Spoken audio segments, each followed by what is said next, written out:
Rigathi Gachagua akiwa katika mkutano wa kisiasa ameweza kumuonya Rais William Ruto awachane na Uhuru Kenyatta.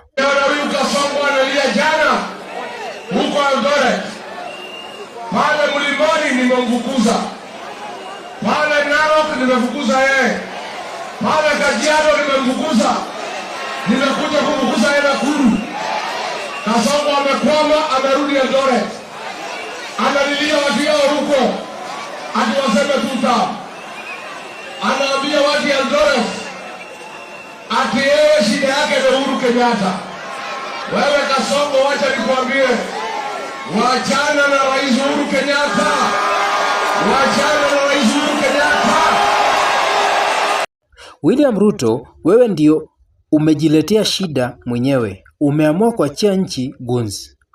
Uhuru alikuachia nchi ikiwa nzuri, wewe umeiharibu. Sasa mimi ndio kiboko yako, nitakupeleka nyumbani 2027. Wewe Kasongo, Rais Uhuru Kenyatta alikuachia nchi iko na amani.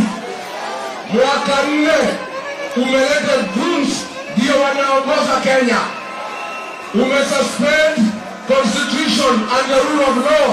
Umeleta wakora ndio wanatawala Kenya. Rais Uhuru Kenyatta alikuachia NHIF ikifanya kazi, ukaiondoa, ukaleta mnyama anaitwa SHA ambaye haifanyi kazi.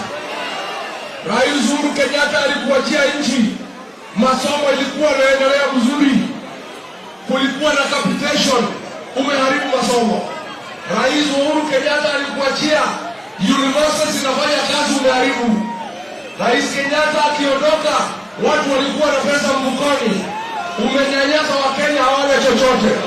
Wewe shida yako ni wewe umejiletea mwenyewe. Wachana na Rais Uhuru Kenyatta. Rigathi Gachagua ameongea maneno haya baada ya Rais William Ruto kusema Uhuru Kenyatta ndiye mfadhili mkuu wa upinzani Kenya, akiwataja wapinzani kama watu mafala na wenye atawashinda asubuhi na mapema katika uchaguzi wa mwaka 2027.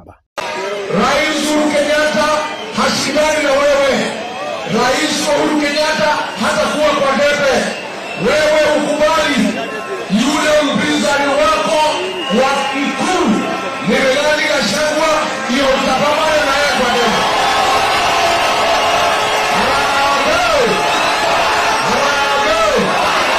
Wewe Kasongo, hapana poteza wakati kupigana na Uhuru Kenyatta.